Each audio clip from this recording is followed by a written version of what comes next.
With great power comes great responsibility. Compromise where you can. Where you can't, don't.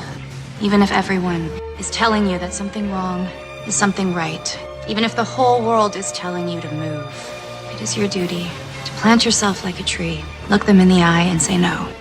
You move. Never step onto the battlefield of ideas unprepared. Before you enter the fray, you need a plan. And there's no better place to get one than right here on Tactics with host Caleb Colquitt. The Situation Room goes live now on News Radio 1440.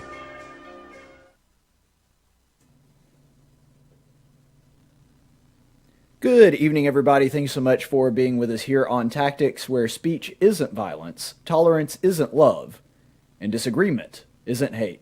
We appreciate you being on the program, watching us, whether you're watching us on Facebook, on YouTube, on Twitter, Twitch, Periscope, or, of course, the traditional way, at News Radio 1440. However you're listening to the program, we certainly appreciate you making us a part of your busy day. And today is really important because we have one of our lawmakers actually here on the phone who's going to be calling in, and we're going to have a conversation with him because there is something that has been going on within the Senate that has been proposed, and it is the repeal of the grocery tax. So this would be something that affects everyday Americans or everyday Alabamians in a very personal way, in a very noticeable way. And so because of that, it is of the utmost importance that we discuss this and discuss it thoroughly. So welcome to the program, Senator Andrew Jones.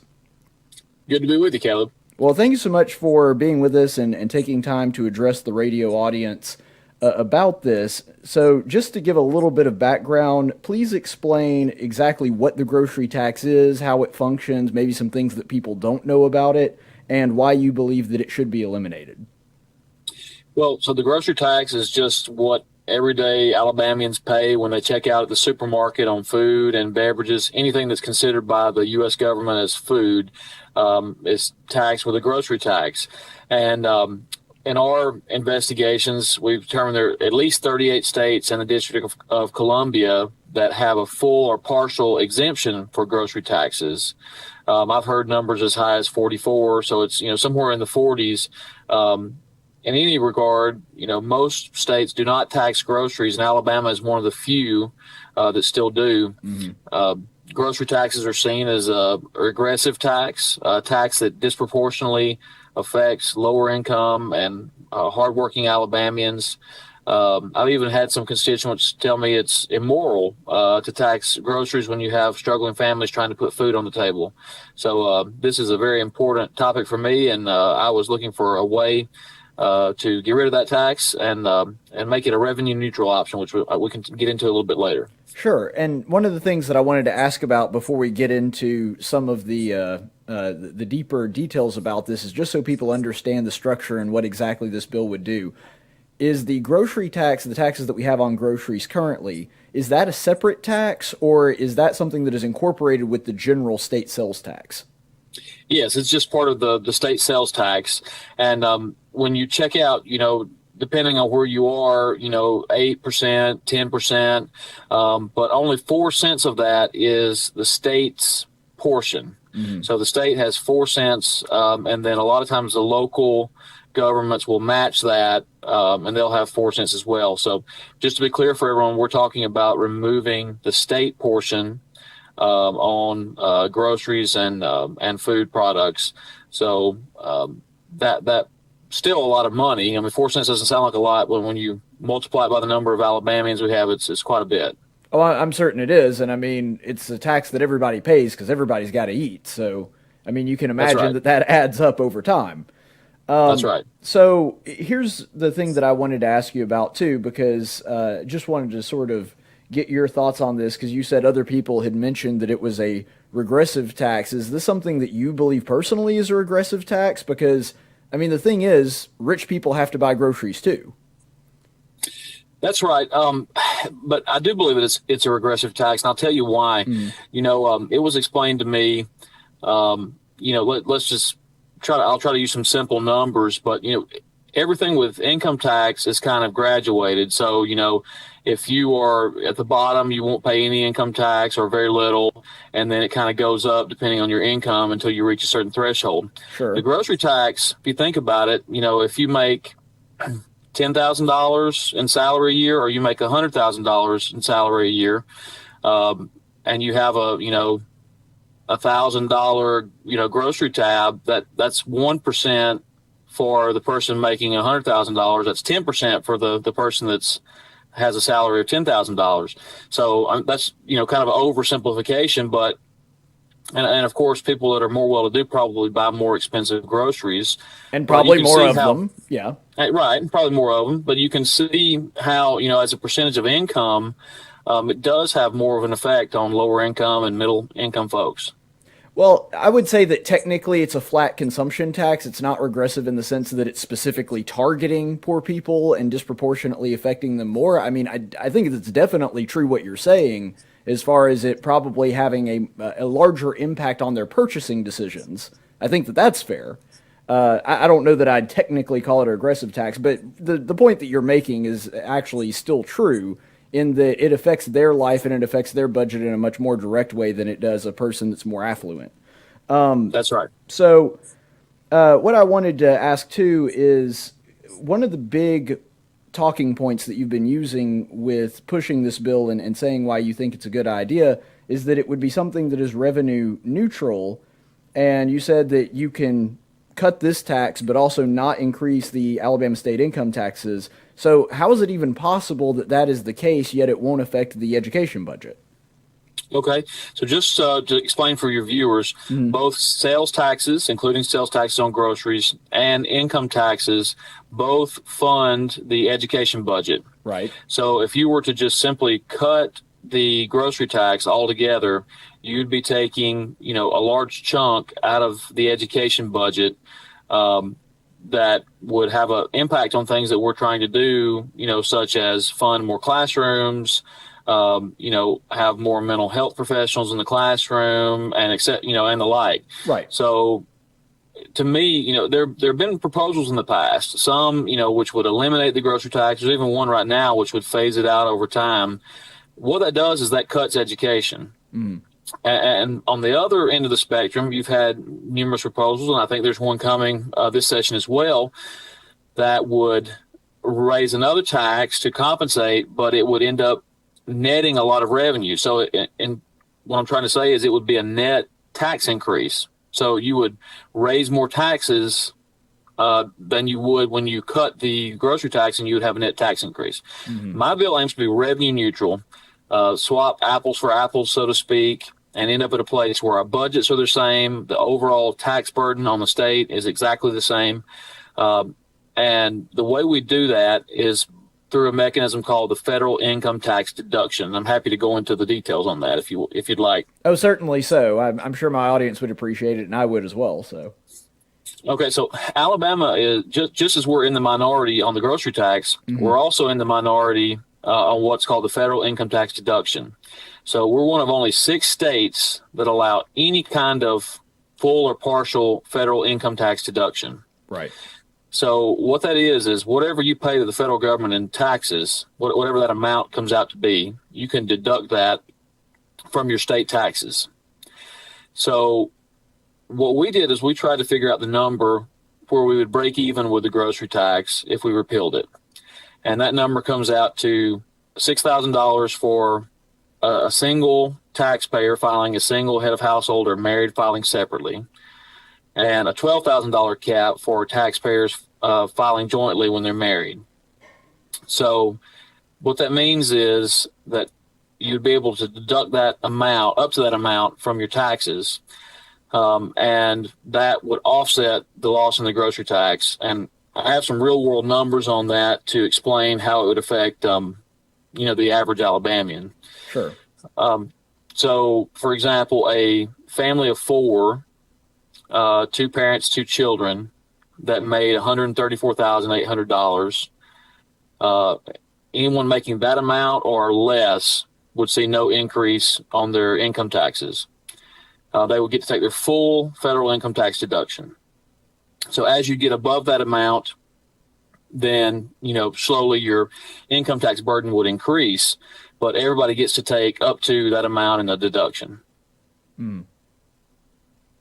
So essentially what you're saying is just based on the federal income, you would just allow the people that are paying over that amount to take less deduction off of their state income as a result of their federal income taxes. That's right. Just cap the deduction. Okay. So just, based on what you're saying is that the grocery tax would go away and this would replace it and it would be revenue neutral. In other words, we would be making the same amount of money roughly on this.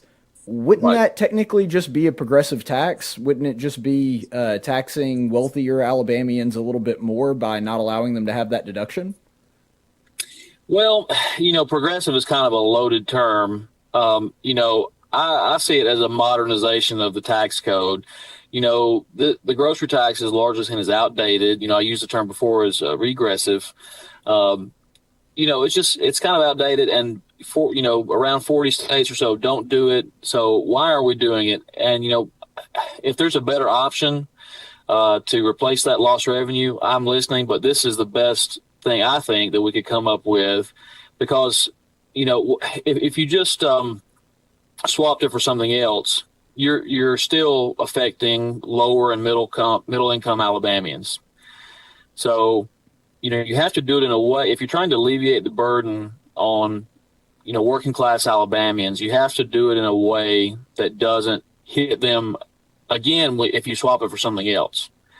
And to me, this is the best way to do that, because they'll get the full benefit of not having a grocery tax and they'll still get their deduction.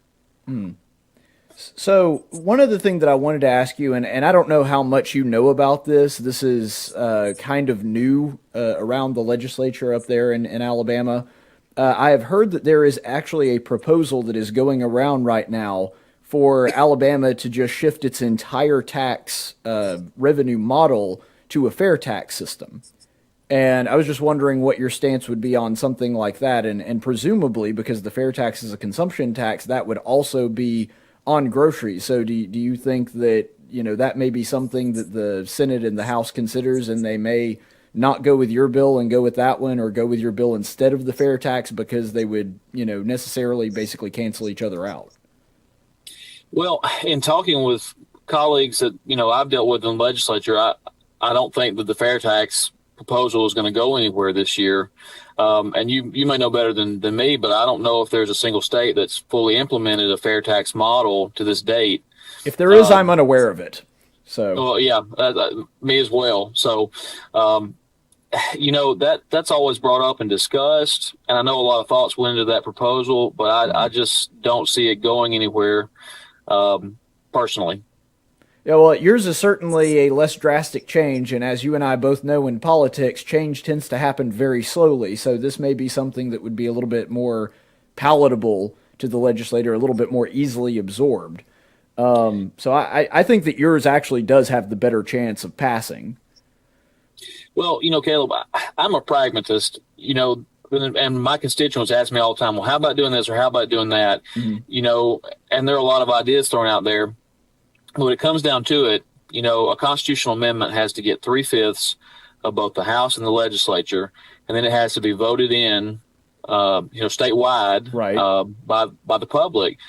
And I just don't see anything that raises more revenue than is eliminated is ever going to pass. And, I've tried to make a proposal that I think is palatable to the legislature, and all indications from the folks in my district are that they love the idea of swapping, these two taxes and getting rid of the grocery tax. I've yet to hear of anybody who's not in favor of it. Well, now, to be honest, and this is just my own opinion, I don't really love the idea of replacing the revenue the way that you have, but I am absolutely 100% on board with trying to eliminate the grocery tax. And so this, sounds like a at least politically feasible way to do that. But do you have any indication from your colleagues? Like, I know that you're around the Senate a lot more than I am. Do you have any indication that the Senate or your colleagues over in the House would be able to pass this? Is there an appetite for that amongst Alabama's lawmakers? there's an appetite to do something, and I think we have a good chance of doing something this year. I haven't seen another proposal yet, and I know that there are talks that some other proposals may come out, and I'm not sure if they will or not. I know there's one in the House that's a phase out, and I just, to be frank with you, don't think that bill stands a chance because you're going to be cutting the education budget, by phasing the grocery tax out. So if somebody can come up with a better proposal, I'm all ears. But I do think there is a desire to get something done. This is something I think we can reach across the aisle on because, Minority Leader Daniels in the House, in his response to the State of the State address, he mentioned the grocery tax as well. So this is something both sides of the aisle are talking about. We just got to find a way to get it done and get, a 3/5 vote to get it to the people. Well, and that's the thing, too, and I do appreciate that because I have a feeling that especially the way that you've been talking about it, if you talk to Democrats about this, like even Democrats that are very pro-tax and would prefer us to raise a lot more revenue than we do, can at least understand, all right, well, taxing people for food, that may not be the best plan. So I think there is some room for some bipartisan support here. Is there anything else that you'd like to tell the audience if anybody's more interested in this? Where would they go to get more information on your bill? Well, you could go and pull up on the legislative website, Senate Bill 144. That's the bill. But, it's hard to tell the way the bill's written. Usually when the bill goes through committee, it will have a fiscal note attached, saying this is how much, it would cost or gain to the state. And so, that would be attached at the point of the committee hearing. So, but we've worked with the fiscal office in the legislature to assure that it's as close as revenue neutral as we can get. So that's really it at the moment. When we have the fiscal note out, we'll try to get the official fiscal note out. We'll try to get that up. But if folks would like to read the bill, they can just go to the legislative website. You can Google it. That's what I always forget it, so I just Google it. I think it's legislature. That's what most people do anyway. Yeah. Legislators.al.gov, I think, or something like that. And then you type in SB 144, and you can read the bill. And it actually has the language that would be on the ballot, in the next general election in November. Because this wouldn't pass, obviously, before the March election, sure, and be able to take effect. So they'd be able to see that and see what the actual ballot language would be. All right, well, great. Is there anything else that's on the docket, any other bills you're sponsoring that you'd like to let us know about?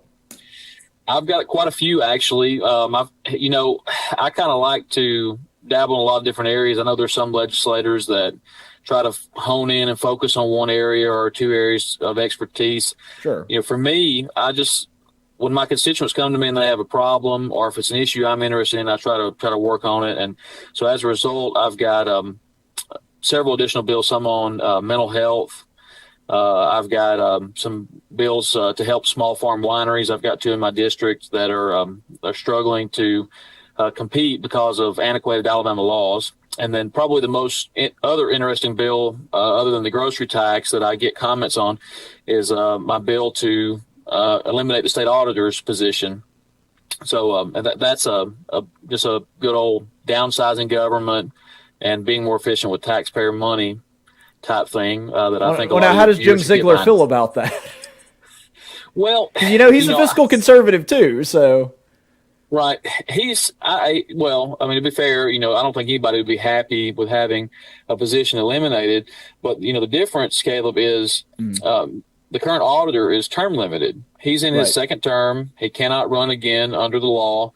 And this bill would just simply say that we don't hold an election to replace the position. And it sends those responsibilities to the examiners of public accounts, which is a true auditing body, in terms of what your viewers would think when they hear audit. Right. So what I mean by that is, the only thing the state auditor does, that position is gradually, over the past 100 years had, responsibilities taken away from it. And so now the only thing that the auditor does is inventory state property that's valued at $500 or more. That's it. And he has a $928,000 budget and 9 employees. So, to me, and a lot of that. So for you, it's just a question of government efficiency more than anything else. Exactly. We don't need a state car. We don't need, those employees. We could probably get by with less if it was consolidated into the examiners of public accounts, in my opinion. And, the examiners do everything else. They look into the books. They look for financial improprieties. They look for organizations that are not, following the law in terms of, like the different boards and agencies that are around the state. So it really is a good home for those responsibilities, in my opinion. And, I think we'd be able to recoup some savings from putting them together. Okay. Well, that is an interesting proposal, and I'm not really sure what I think about it right now. I'd have to do more research on it. But that is, granted, with the state auditor's position for a long time, I think that we've had several state auditors that have done several good things. But if those same things could be done by a different department and we save some money in the long run, I don't see why we wouldn't do that. But yeah, anything else you'd like to talk to the viewers about before we let you go? I think that's it. Invite folks. You can go to the legislative website and just pull up, Senate bills by sponsor. You can see everything I've got. It's really, we're kind of all over the map. I've got some things on adoption that I'm focused on, and foster care. We're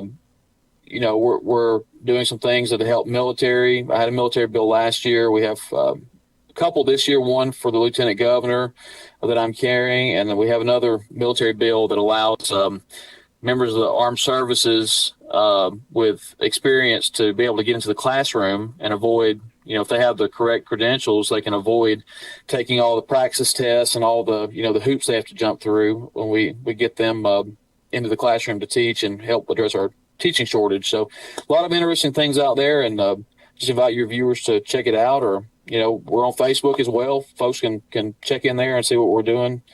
You can type in Andrew for Senate on your Facebook bar, and you'll see we post all the stuff we're working on, and just updates pretty much every day. All right. Well, thank you very much, Senator Andrew Jones. And you're from which Senate district are you? So Senate District 10. I've got Etowah County. Yeah, Etowah, Cherokee, DeKalb, I believe. That's right. All right. Great. Yep. Well, thank you so much for being a part of the show. We look forward to having you in the future. That sounds good. Thank you, Caleb. All right. You have a good one. That, of course, is Senator Andrew Jones, from the state senator from the great state of Alabama, and a lawmaker. We appreciate him being on the program. First time on the program. And I have to say, it's one of those things that with the grocery tax, and I do think that this is an interesting proposal, and my gut reaction when I first heard about it was to jump on board immediately. Because anytime you're talking about eliminating a tax, I'm on board for that most of the time. I do have some reservations. I'm not dismissing it. I'm not saying that it's a horrible bill that I would automatically oppose. But I'm just looking at the revenue replacement thing, and here's the thing. I've never been somebody that believes that everything has to be revenue neutral. Sometimes I think it's better to starve the beast. In other words, if we want to decrease our government spending, sometimes it's better to decrease our government intake so that the spending decreases have to take place. With education, especially in Alabama, where we don't spend quite as much on education as some other states, we're definitely not the lowest, but we're not, up in the top 10 either. I understand that there is some hesitancy to do that, but I don't think that this is the right way to replace the revenue. I get that Alabama has to pay our bills and we can't default. I get that. But I feel like there's got to be a better way to pay for this. And to me, it just trying to shift the tax burden from quote-unquote poor people, which again, like I said in the interview, and I said when Senator Jones was on here, I still would see that not as a regressive tax. I would see it as just a flat consumption tax. Not one that really affects rich people or poor people more. I mean, like anything else, expenses impact a poor person's budget more than a rich person, but that's going to be true with any consumption tax. That's not a regressive tax that is taxing them more because they're poorer. It's just taxing everybody at the same rate, and that becomes more impactful because if a person is less affluent, then that eats in to a larger percentage of their budget, but it's not taking a larger percentage of their budget away. So I don't see that as a regressive tax, and I don't see the answer to that being a progressive tax, like not allowing people to get their tax deductions from the state if they are making over a certain amount at the federal level. It's a creative idea. I don't think it's the worst idea, and I genuinely like the idea of getting rid of the grocery tax in some way. So I think Senator Jones is on the right track. I think that he's trying to do the right thing, and that's more than I can say for a lot of elected officials. I don't know that this is the absolute best way to do it, and I appreciate that he also mentioned that he is open to hearing alternate proposals. And so, maybe I'll come up with something and bring it up to him, or maybe you, the viewer, have some idea that you think would be a better way to replace that revenue. And by all means, if you do, call me, call him, and let's try to get this done because, after all, we are all in this together as a state. So I think that's really where I stand on that. Like I said, fascinating proposal. I think he's on the right pathway, just not sure that this is really the best way to do that, and that's not the best way to replace that revenue. But, that's just my take on it. Would I favor moving to that? Would I say that that is preferable to the system that we have now? Maybe. And if nobody can come up with a different proposal, I'd at least consider it. But one thing you'll notice in that interview is that Senator Jones said that he was a pragmatist, and if you've been watching me for any amount of time, you know that I'm really not. I'm an idealist. And because I'm an idealist, I tend to, I'm not unreasonable, and I'm not saying that doing a gradual change to an ideal is not always a bad thing, but I tend to be a little hesitant to jump on board with an idea that, is maybe like this one is half good and half at least maybe not bad, but certainly not desirable. I'm a little hesitant to jump on board with that because I feel like we can do a little bit better. And so that's just what my take on it. You decide for yourself. That's the reason that we present you with the information and try to give both sides of every story. We're going to take a quick break and we will be back in just a minute on Tactics. And now for a reading from the Social Justice Warrior Bible with Pastor Gregory Post. Welcome in. I'm Gregory Post, head pastor at the Eternal Living Word Trans-Denominational Community Church and Coffee House in Novato, California. And now it's time once again for another reading of the SJW Bible. Today's story is going to be about how Naaman was cured of his leprosy in 2 Kings chapter 5, verses 8 through 14. And it says, "It happened when Elisha, the man and or woman of God, depending on how he identified at the time, heard that the king of Israel had torn his clothes, and he sent word to the king, saying, 'Why have you torn your clothes? Now let him come to me, and he shall know that there is a prophet in Israel.' So Naaman came with his horse and his chariots, which were sustainably raised and emitted no greenhouse gases, and stood at the doorway of the house of Elisha. Elisha sent a messenger to him, saying, 'Go and wash in the Jordan 7 times, and your flesh will be restored to you, and you will be clean.' Not that I'm implying that you were dirty just because you were a leper. That would be leper shaming. But Naaman was furious and went away, saying, 'Behold, I thought, he will surely come out to me and stand and call on the name of the Lord his God, and wave his hand all over the place and cure the leper.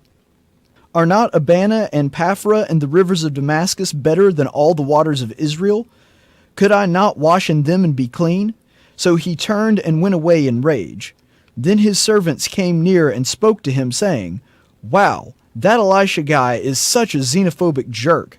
Where does he get off implying that the rivers in Israel are better than the rivers in our country? That nationalist jerk probably believes in Israeli exceptionalism too.' So then God spoke to Naaman directly and said, 'Naaman, I am so sorry for being intolerant and not accommodating enough. I should never have asked you to have to go and do something to be cured. You believe in me, and since purification comes from faith only, I'll just go ahead and heal you right here and now.' And from that hour forward, his flesh was cured, and they all went out to try some local craft beer." Wow, so inspirational. Thank you for listening to this reading of the SJW Bible. And remember, the only truth that matters is your truth.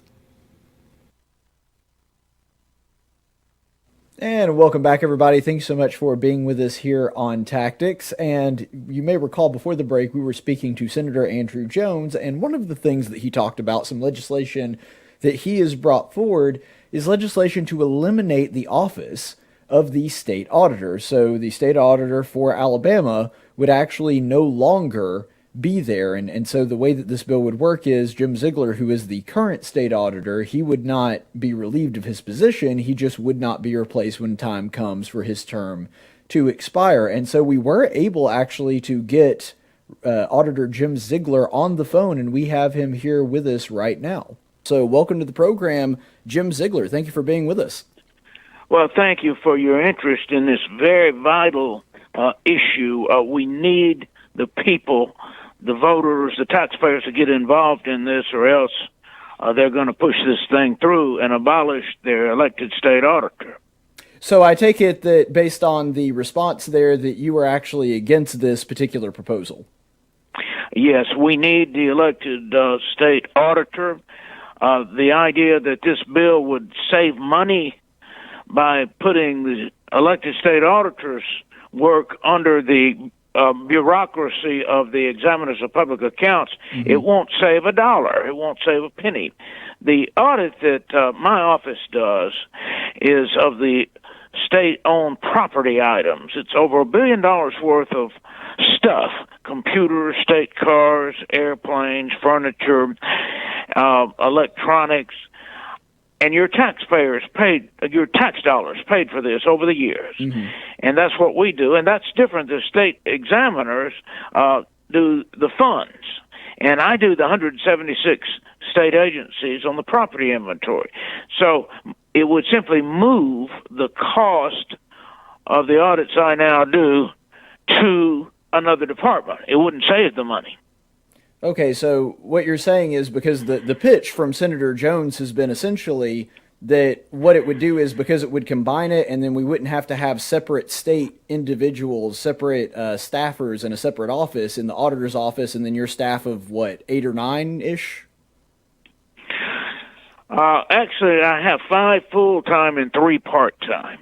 And they do these property inventories which are not done by that other agency. Right. So that other agency would have to then do the audits that I now do for the same cost. So it wouldn't save a dollar. Right, but even if they're not saving cost, if the audits themselves, if the inventory itself cost exactly the same, wouldn't the state, if nothing else, be saving on the salaries of the employees?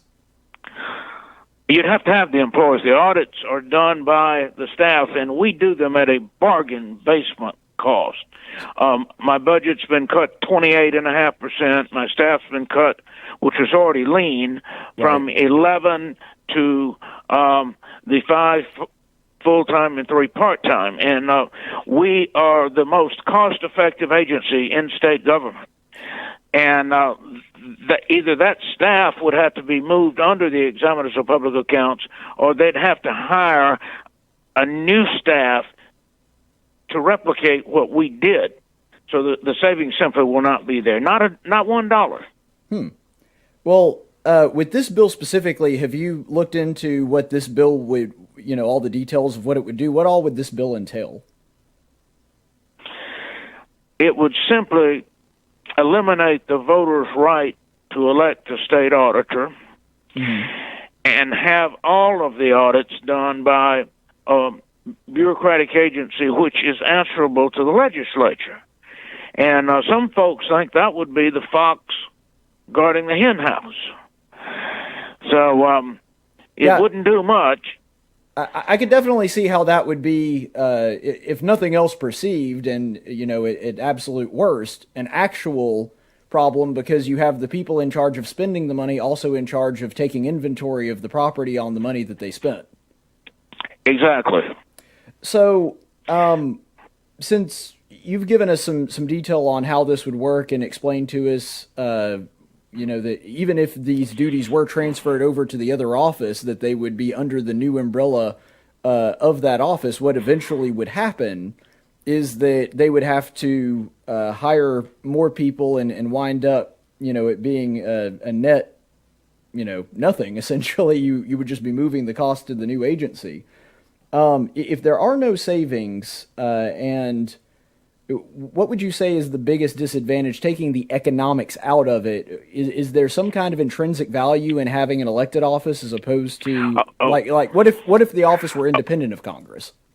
Oh yes. There's a terrific value to having an office that's answerable to the voters, an elected state auditor. I ran in 2014 and 18 that I had a plan to expand the oversight and accountability of the office. I had found some ways to be a monitor against waste, mismanagement, and corruption in government. And we've done a pretty good job of doing that. I filed the initial ethics complaint against Governor Bentley. I stayed on top of it for a year. The Ethics Commission then found in favor of my complaint and against Governor Bentley, and 5 days later he resigned. That was the most newsworthy of the things that we did, but there have been 24 more things that didn't get that level of coverage that my office did under this new expanded idea that we need a watchman against waste and misspending in Montgomery. We need it very badly, and we have made a good start at doing that. That's the real motivation behind getting rid of the state auditor. They don't want to just get rid of the state auditor. They don't want a Jim Zeigler type in there. There's your motivation. So you're saying that what's going on here is that at least some of the senators that are pushing this forward, that they may actually have nefarious intentions, that they're wanting to get rid of the auditor because they want to be able to slip things under the radar. Is that what you're suggesting? No, that was your words. I just heard you say that. I was just asking. That's why I wanted to clarify. You changed. No, you didn't. You changed very much what I said. What I said was very clear. Okay. That I had a plan to become a watchman, a monitor against waste, mismanagement, and corruption in Montgomery, and I've been doing that for 5 years now, and we have made some real progress on that, and I believe that most of the establishment in Montgomery doesn't want that. They think I'm meddlesome. I'm a troublemaker. That's what I said. Okay. Well, you mentioned the 28% of cuts that you've made where you've been able to cut waste and mismanagement. Can you give us a couple of examples of some of the areas in the state budget that you've been able to do that? Oh, no. The legislature under the Bentley administration whacked my budget 28.5%. They didn't like what we were doing, and they cut us back from 11. We already had a very lean staff, a very lean budget, and they simply did us in on our budget. But nevertheless, we've squeezed every penny out of every dollar, and we are current on the audits.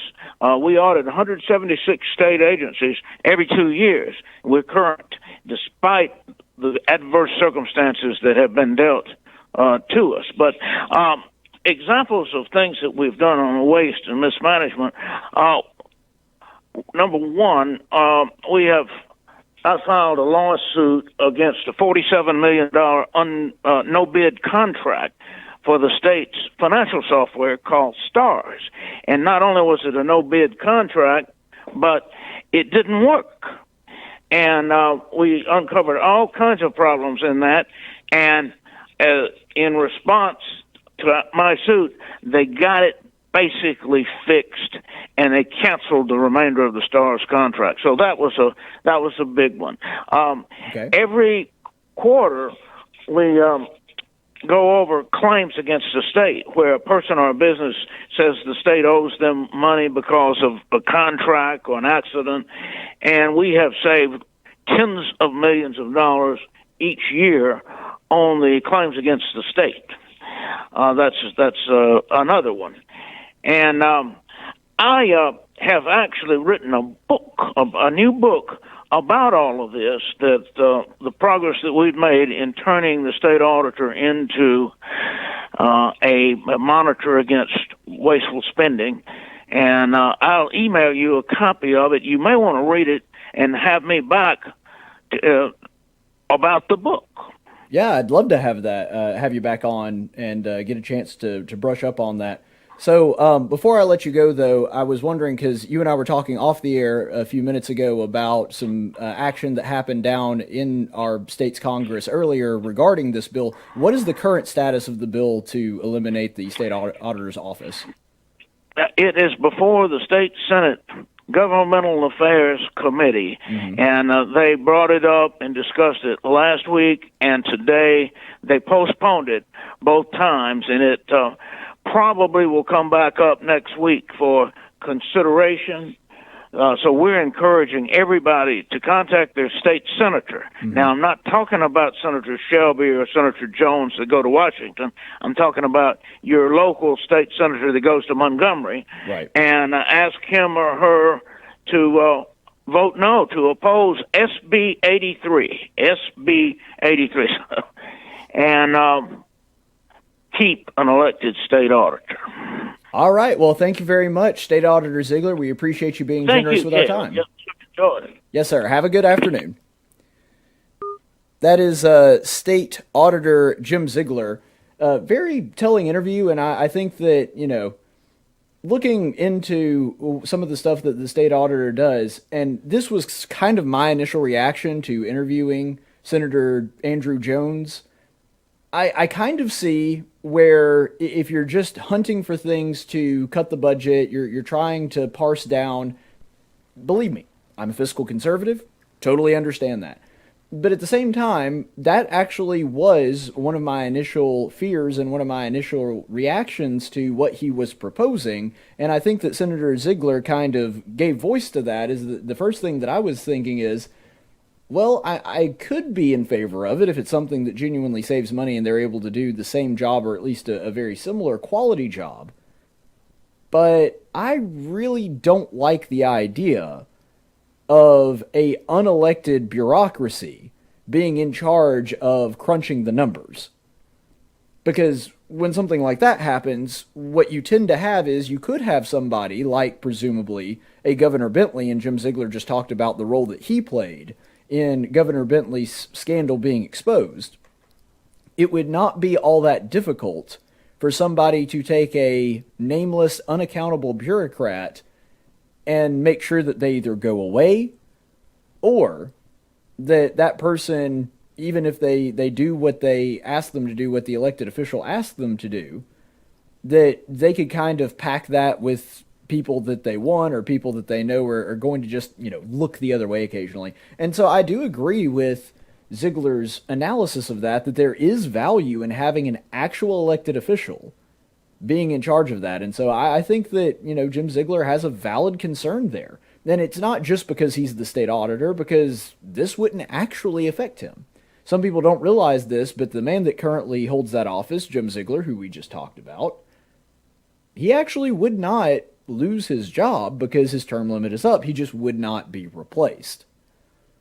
And so it doesn't really affect him, and he doesn't really have a dog in the fight, at least not a personal dog. He just knows the office, he knows the kind of work that they do, and he feels that it is important enough to merit a constitutional office of the state of Alabama. And I see the value in that, and I'm not saying that there's not a good way to cut the budget, to trim around the edges some, and maybe even take more drastic measures, maybe trim a lot in some of the duties that we're talking about, but they do serve an essential purpose. And frankly, I think that Jim Zeigler made a very strong case for why it would be very difficult to transfer that to an office and use that as a way to actually save money. Because if you're transferring the duties and you have to hire more people to do the job, then you're going through all that trouble and you're not saving any money. So I do see his point on this, and I do think that there is some intrinsic value in having an elected person as opposed to a bureaucrat doing those same kind of tasks and being in charge of being the watchdog for how the money is spent in the state of Alabama. So we appreciate the auditor being generous with his time and being with us. We're going to take a break, and we'll be back in just a minute.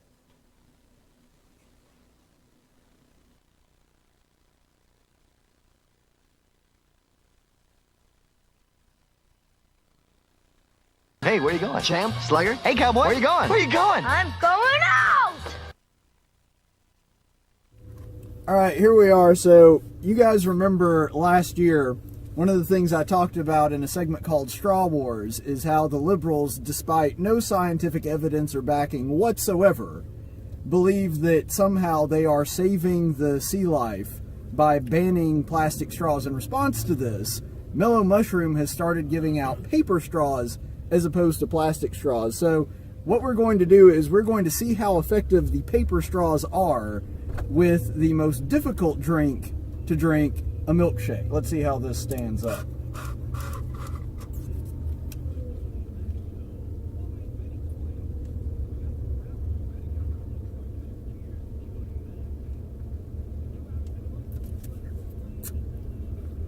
All right, so first of all, I got about 2 sips out of that, and the paper stuck to my lips.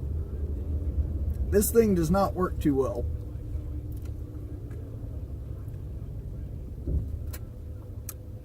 Boy, it'd take you 2 hours to drink this with this. Well, see, I'm using plastic. That's John from Millbrook, by the way. He's I the one don't driving. care. I think they use plastic because that's the best thing to use. This thing sucks. Well, actually, it doesn't suck. If it sucked, I'd be fine with it, but it doesn't.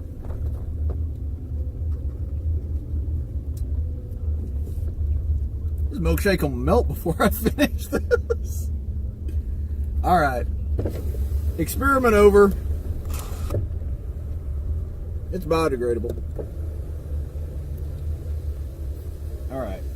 We're going to fix this now. There we go. Good old petroleum-based plastic straws. Hallelujah. Hallelujah. Oh, that's so much better. I got a question about this. Oh yeah? With the paper, aren't they concerned about the trees, having to cut down the trees to make the straws too? Is that not a... Well, that's one of the points that I made. It doesn't matter what you make the straw out of. You're expending some kind of resource. Well, yeah, because we all live here. Well, that's what I'm saying. Like, it doesn't matter what you make any product out of. You're expending some kind of resource. Mm-hmm. And that's true of straws or anything else. Well, I tell you this. Just based on this little experiment, I know that I saw that Disney is planning to go completely paper straw by 2020 on all their cruise lines and all of their amusement parks. I contend that Disney World is not the happiest place on earth if I can't drink a Dead Blame milkshake while I'm there. But I will, to their defense, say one thing. Oh? You can take a pocket knife in. So help me. That's something. Yeah. Anyway, all right, so even though this went about the way I expected it to, paper straw experiment failed miserably. I imagine if I had left it in there much longer, it would have dissolved. I had a buddy the other day that went to a place that used paper straws. He said he had to order 6 different straws throughout the course of his meal because they kept dissolving on him. Which I'm sitting there thinking, you can't tell me that using 1 plastic straw is worse for the environment than 6 paper straws. I mean, that's just common sense. Anyway, all right, thanks guys. I'm going to enjoy the rest of my milkshake.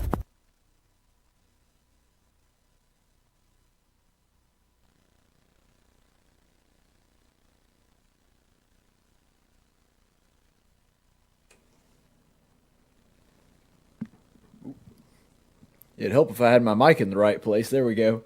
Welcome back, everybody. Thank you so much for being with us. And it is time, once again, for the Daily Dose of Stupid. No, you messed it up. You're stupid. And for today's Daily Dose of Stupid, it comes from John Rogers. That's right, John Rogers, the representative here in the state of Alabama from Birmingham, who has a habit of saying things that, well, frankly, just don't make a whole lot of sense. And he reminds me very much of Joe Biden with the way that he'll just throw out a gaffe and not even realize it and then double down on the gaffe. So this is one such instance. So to understand the context in which this story takes place, you do need to understand exactly what has been going on in the past couple of weeks, or the past couple of months in the state of Alabama. Just about 2 months ago, we had a bill pre-filed called the Girl Act, and we've talked about it on this program multiple times, both with Becky Garrettson and also with various other segments. And what the Girl Act does is it would prohibit anybody from applying to and playing in a public school sport that is for one gender if they do not belong to that gender. And there are some things that the bill had to be amended on and reworded, but basically what happened is initially they said it has to be the gender on your birth certificate. And as I pointed out then, and people at the Senate and in the House of Representatives have pointed out since then, well, that's a problem because what's on the birth certificate doesn't always match their biological sex. And so they've made some adjustments, and it is a better act now. At least that's what we've heard from Becky Garrettson with our weekly updates, and I intend to ask her about this upcoming week as well on Thursday. But what happened here with the Girl Act is that you had Representative John Rogers, a Democrat who he understood that all of his Democrats in his caucus, the ones that are allies with him, were against the Girl Act, but it's like he didn't get the talking points memo because he has kind of fumbled around to explain why he doesn't think it's a good idea. And when asked to explain his lack of support, he said, well, some of my favorite athletes are transgender. He said, especially this one, and I can't remember his name, but he's a football player, and there's like 20 football players that are transgender. You may recall that we were talking about this, and it turns out when they ask him afterwards, like, who were you talking about? There are no transgender football players in the NFL. And he was like, oh, I was talking about Cam Newton. Which, granted, sometimes Cam wears ladies' clothes. And it's really odd, and I don't know why he does it. He has, like, the big floppy church lady hats, like he's about to do a Key and Peele routine, and I love Cam Newton. I'm a huge Cam Newton fan. The only reason I ever watch even part of an NFL game is because the Panthers are playing, and I want to see Cam Newton because he was there and won the national championship when I was at Auburn. So I'm not hating on Cam Newton. I'm just saying that the clothes are a little outrageous. And John Rogers apparently thought that Cam Newton was an actual transvestite because of all this going on. So that's the lead up to the story. That's not the story, that's the lead up to the story that we have for you today, because in response to this, John Rogers gave a follow-up interview to a website called Pluralist. And I just have some of the choice quotes from this interview that he said. So Rogers said, and I quote, "A lot of people in the NFL have accused Cam Newton and other players of being transgender." No. Literally nobody has ever done that. Not in a serious way. Now, I'm not saying that John Longshore on our sister station, Sports Radio 740, or even Russell Terrier, or maybe another big Alabama fan has kind of, in a tongue-in-cheek way, not said, oh yeah, Cam, I think he's a tranny. That's probably happened, but it's a joke. They're not seriously suggesting that Cam Newton is actually a trans person that thinks he is a woman trapped in a man's body. That is simply not true.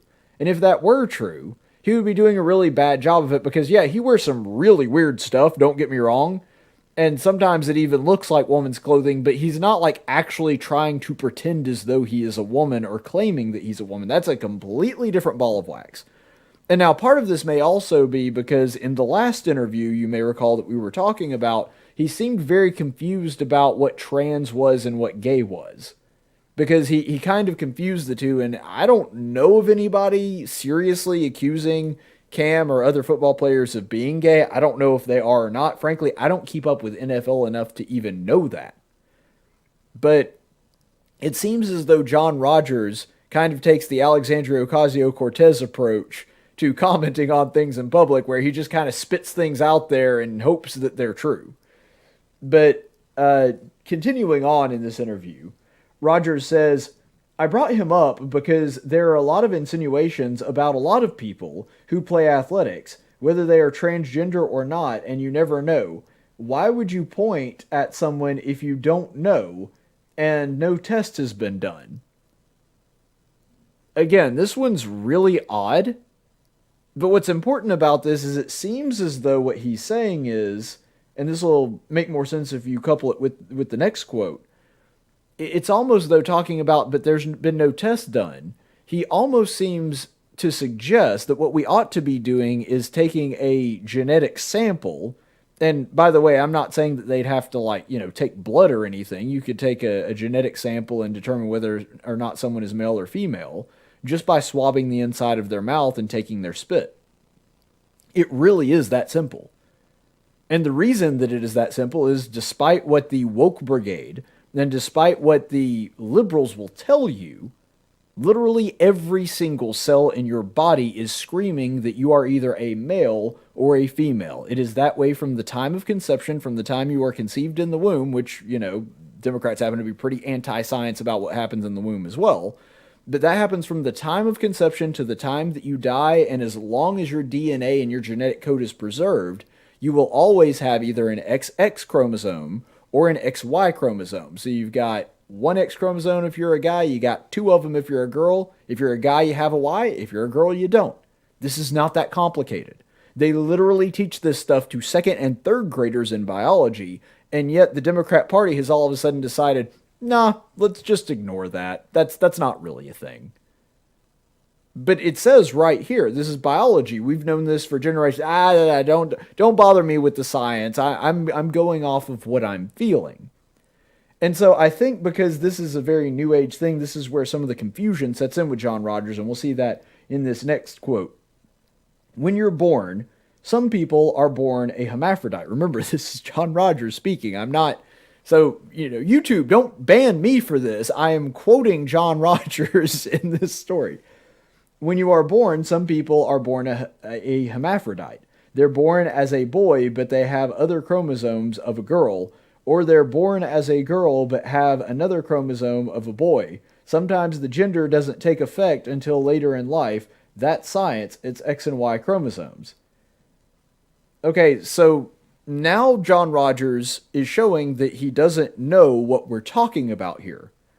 Because the whole debate was about trans athletes, not intersex athletes. A trans athlete is somebody that is normal, has no abnormalities in their genetics whatsoever. They are either born an X chromosome, XX chromosome, or X chromosome with a Y chromosome, in other words, male. And then they decide, no, I don't feel like a male. I don't feel like a female. So I'm going to identify as the opposite of what I actually am. This is their system of logic, and they say because they feel that way, they should be competing against other athletes. I don't have to explain this to you. I am doing so, I know, because the vast, overwhelming majority of people in my audience, they already get this. They're familiar with the terminology. John Rogers isn't. And so all the time, this is another thing that I think is really funny. People always assume that when it comes to things like the news or the issues, that the people that we send to Washington, our elected officials, they're just so much more informed than us. They have access to all this information. Guys, they're just regular people like us. Some of them are smart, some of them are dumb, just like any other industry that you could find. You go out into a construction site, I guarantee you there's some really smart people there, there's some idiots there. You go into a restaurant, there's some smart people running that restaurant, there's some dumb people in that restaurant. It's just the way society works. It's the way the human race works. Elected officials are no different.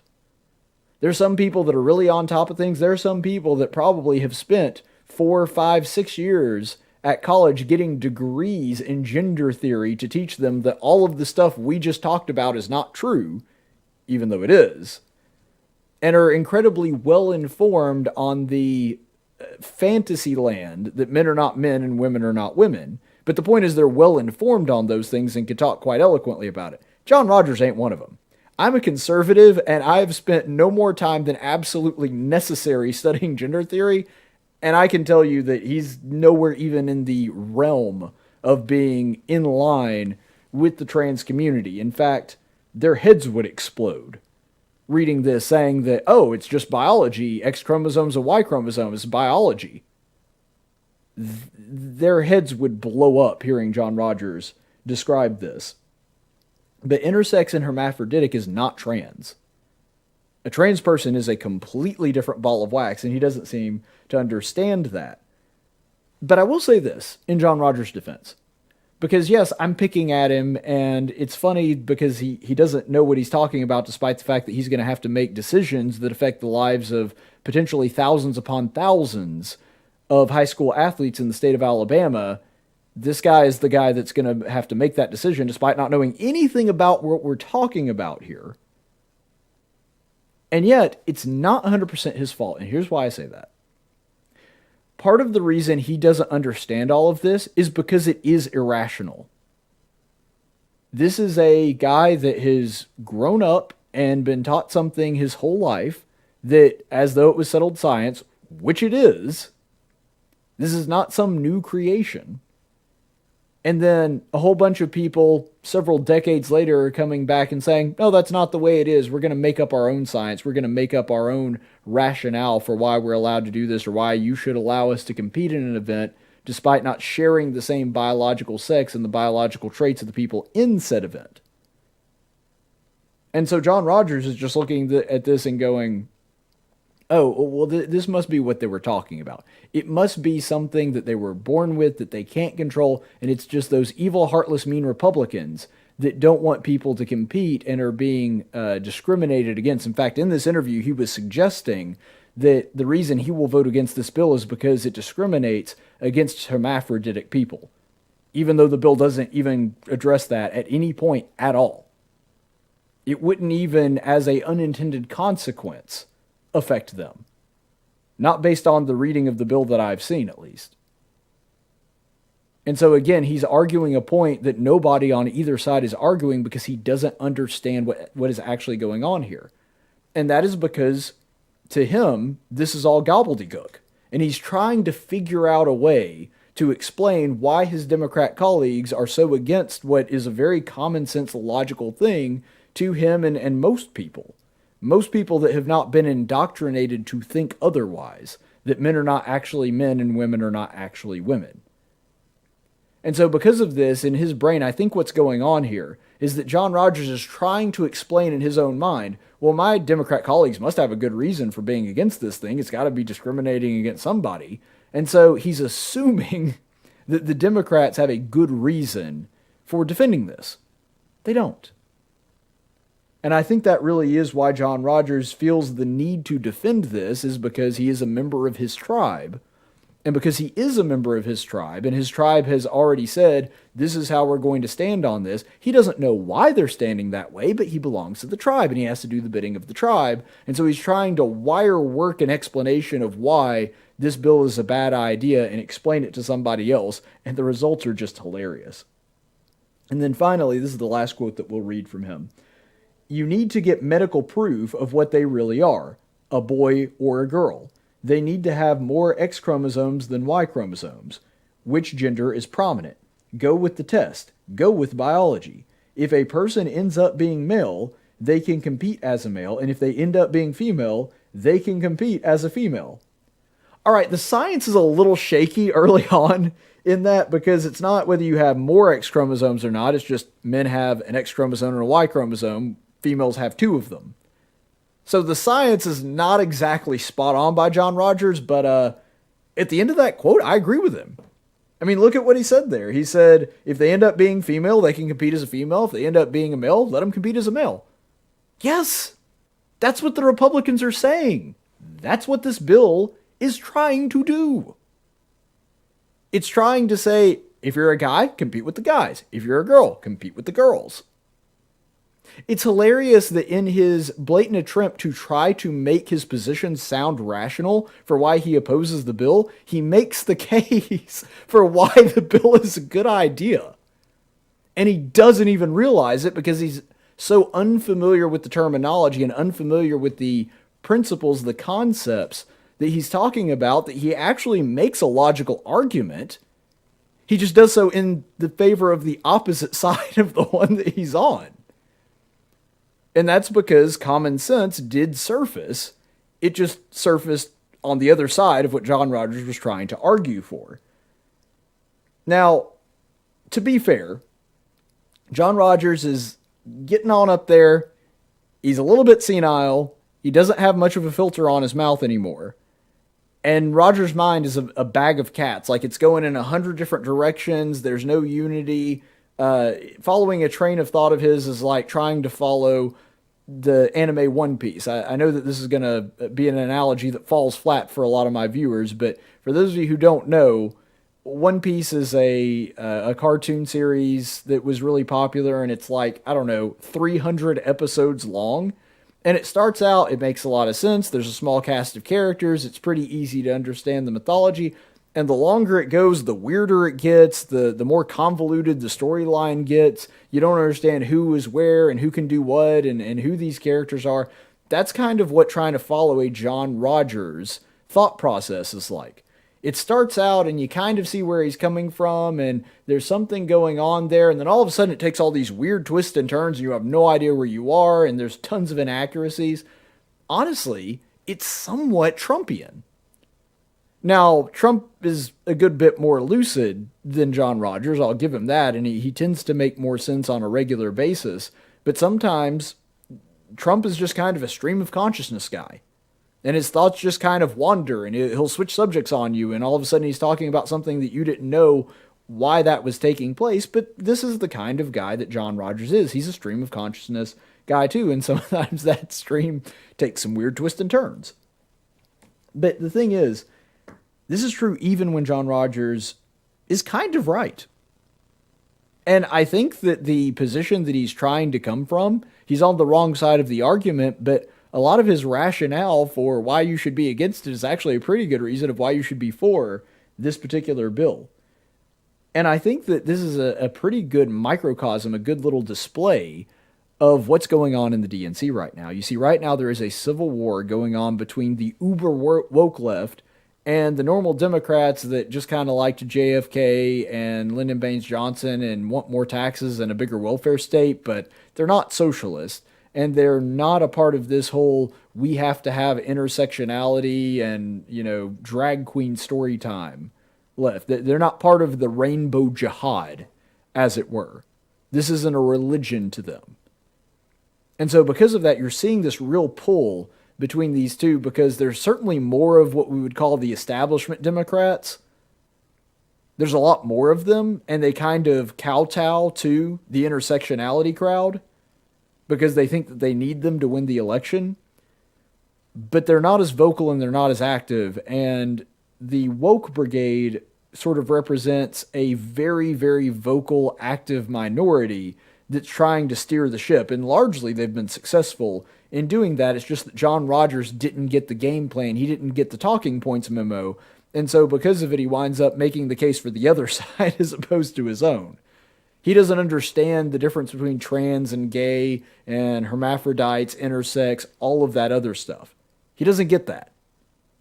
And that's because it takes years of indoctrination to even come somewhat close to being able to understand any of it. Because when you're trying to learn nonsense, you can't use your own logic to arrive at those conclusions, so you have to be taught unlogic to be able to arrive at those conclusions. And I do think it's just hilarious that if you were reading this interview and you're a woke person or somebody that's all about the trans movement, I mean, you're furious at John Rogers, and if you didn't have the label of Democrat on it, they would swear up and down this is some kind of evil, white, hate-filled Nazi, when of course he's a African-American Democrat. And I do find that pretty hysterical as well. But ultimately, I think that what John Rogers ended with is good advice. If they're a man, let them compete with men. If they're a woman, let them compete with women. Go with biology. That's what we've been arguing since the beginning of this debate. So oddly enough, I'm telling you, yes, John Rogers actually made sense for once. And I think that that's what we ought to go to. Biology ought to be the standard in this particular situation, because ultimately that's what sports are. They are a measure of biology. They are a measure of what your body can do and what it can accomplish. And because of that, biology, not feelings, should be the standard. Now, if we were talking about art, okay, maybe go with feelings. Feelings are very important in art. Art is subjective. There's no such thing as a score in art. And so, for that, yeah, feelings work. And I see no reason to separate out men's art and women's art if it's in a competition with one another. Because a man can be just as artistic as a woman and vice versa. But ultimately, when it comes to biology, when it comes to sports, you have to go with biology. You have to go with an objective measure. You have to go with science because that's what sports are by their very nature. They're a measure of your biology. And forcing a woman who biologically, in a lot of ways, is incapable of doing a lot of the things that a male body can do against a male body is simply not fair. And there are a handful of sports where the reverse is true. We've all seen the Olympics. Would you really want a male gymnast, and they're in peak physical condition, doing a floor routine against a bunch of female gymnasts? That wouldn't make sense. They can't do all those flips. They can do flips, but they can't do the same ones that women can do because they have superior flexibility. And so it's not even a thing that men are superior and women are inferior. In certain sports, the reverse is true, and it's not fair to expect a male body to be able to do things that a female body can.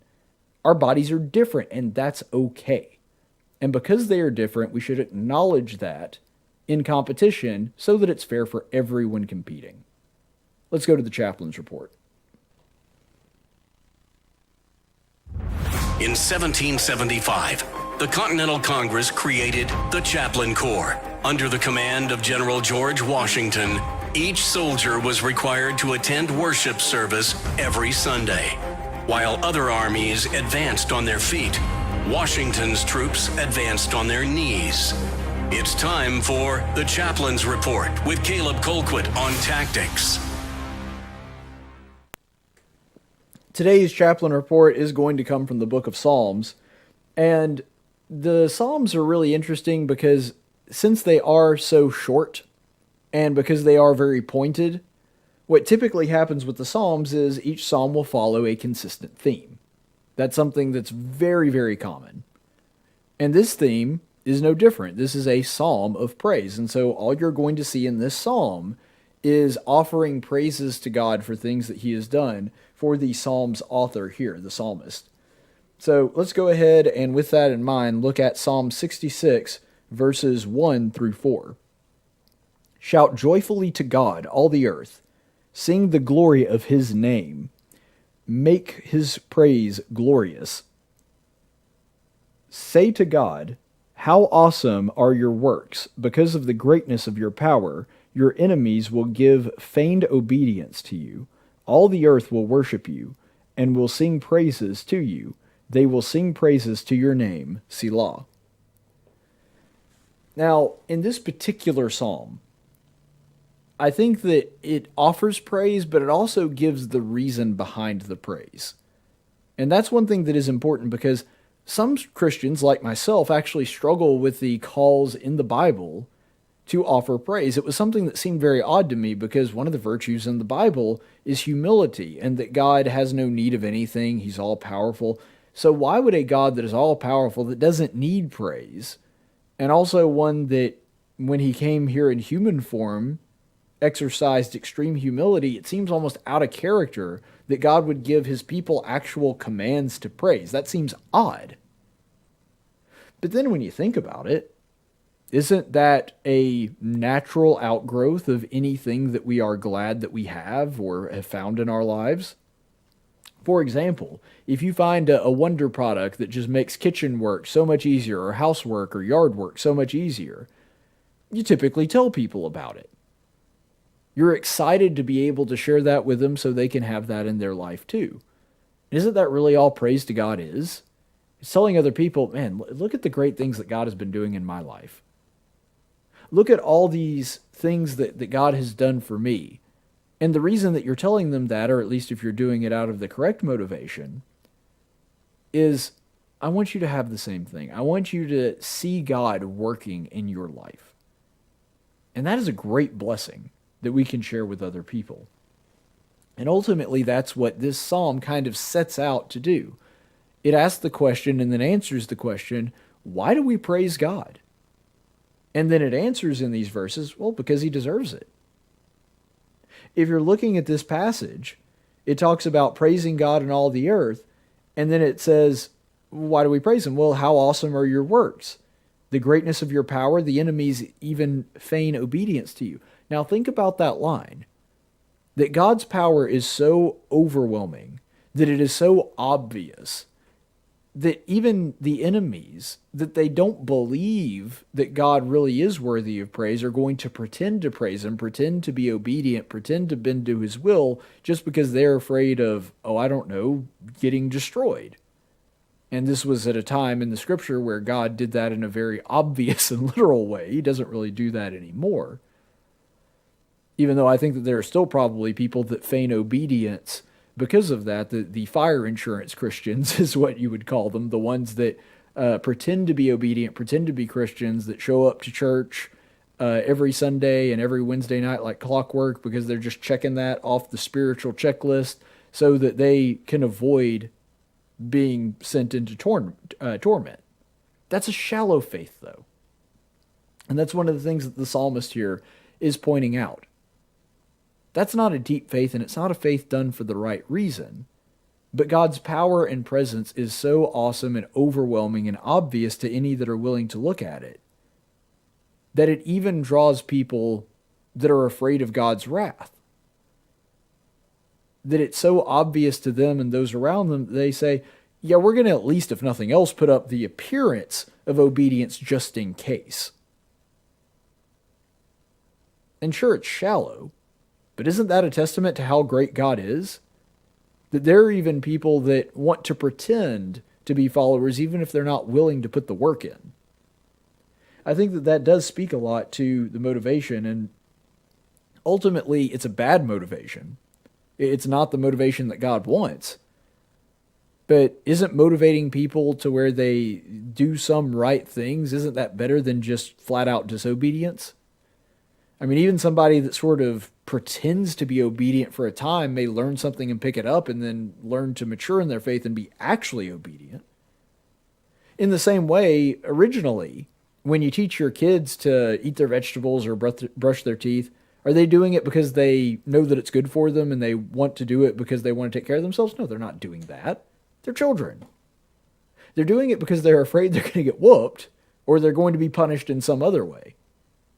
And so, yeah, it's a shallow place to start out. It's not a mature place to start out. But it's a better starting place than just being disobedient. And over time, they learn, hey, this actually does work. This is a good idea. This is something that I should be doing. And that really leads us to the second half of this psalm. We'll read the next few verses in Psalm 66, verses 5 through 7. Come and see the works of God, who is awesome in his deeds toward the sons of men. He turned the sea into dry land. They passed through the river on foot. Let us rejoice in him. He rules by his might forever. His eyes keep watch on the nations. Let not the rebellious exalt themselves. So, in this verse, which is, of course, following the verses that we just read, this is the inverse. You see, this is the mature kind of faith. The kind of faith that looks at the deeds of God, looks at the wonders that have been wrought in that person's life or in the lives of others. It doesn't even necessarily have to be wonderful things that happen in your life. It can be things that you see God doing in other people's life and go, man, God is truly a God worthy of praise. That's the kind of mature faith that God is actually looking for.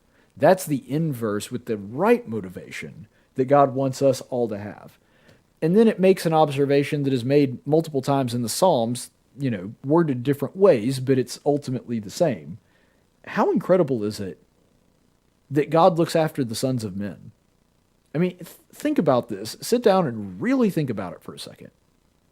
You have here an all-powerful creator of the universe who can do literally anything he wants.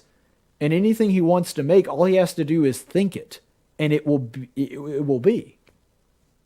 That's the kind of power that God has, and yet, what does he spend?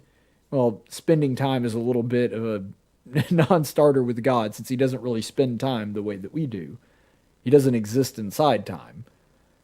But isn't it amazing that a God like that, an all-powerful creator, that has literally limitless power and limitless possibilities, decides that he thinks we're important enough to talk to check on, to make sure we're doing okay.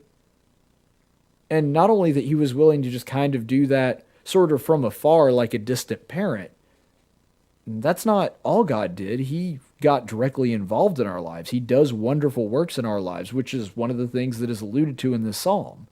When the Israelites were in trouble, an all-powerful God, who by our human understanding shouldn't really concern himself with the affairs of insignificant men that are mortal and can maybe live, 100 years at the most?